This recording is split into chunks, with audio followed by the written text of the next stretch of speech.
নির্বাচন কমিশন কিন্তু বৈঠক শুরু হয়ে গিয়েছে। তাদের যে সিনিয়র সচিব রয়েছে আখতার আহমেদ, তারা আজকে কিন্তু বৈঠক করেছেন এবং আজই কিন্তু আমরা ত্রয়োদশ যে সংসদ নির্বাচন হবে সেখানে আসলে ভোট কেন্দ্রের সঠিক সংখ্যাটি কত হবে আমরা কিন্তু জানতে পারবো।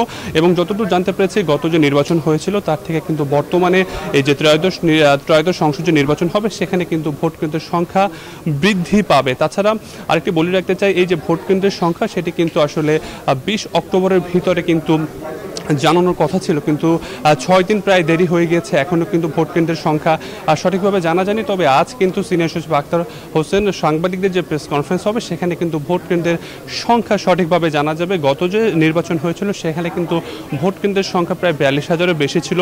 এবার যে ভোটারের সংখ্যা সেটি কিন্তু 12 কোটির অধিক। তবে যতটুকু আমরা জানতে পেরেছি এবার কিন্তু ভোট কেন্দ্রের সংখ্যা বৃদ্ধি পাবে এবং তাছাড়া প্রতিটি ভোট কেন্দ্রে আসলে 3,000-এর মতো ভোটার ভোট দিতে পারবে। সেই হিসেবে এবারও কিন্তু ভোট কেন্দ্রের সংখ্যা প্রায় 42,000-এর বেশি চলে যাবে। এবং নির্বাচন কমিশন যে খসড়া প্রকাশ করেছিল ভোট কেন্দ্রে, সেখানে আমরা দেখতে পেয়েছি কিন্তু ভোট কক্ষের সংখ্যা কিন্তু ভোট কেন্দ্রের সংখ্যা কিন্তু প্রায় দেখা গিয়েছে 42,000-এর বেশি রয়েছে।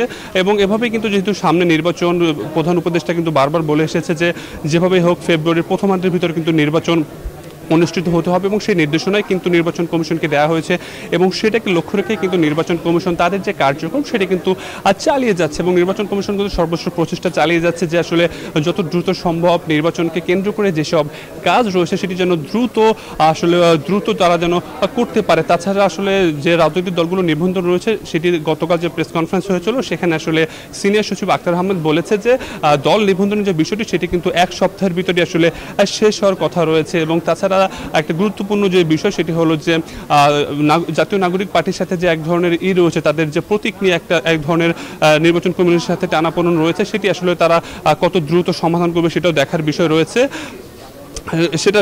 তো নির্বাচন কমিশন আসলে 12টার পরে তাদের আসলে মিটিং চলছে। সাক্ষাৎ শেষে আসলে সাক্ষাৎ শেষে আমরা জানতে পারবো যে আগামী যে নির্বাচন হবে ত্রয়োদশ নির্বাচন, সেই নির্বাচনে আসলে ভোট কেন্দ্রের সংখ্যা কত সেটা আসলে সঠিকভাবে আমরা জানাতে পারবো। তো আমার কাছে নির্বাচন কমিশন থেকে সর্বশেষ এই তথ্য ছিল।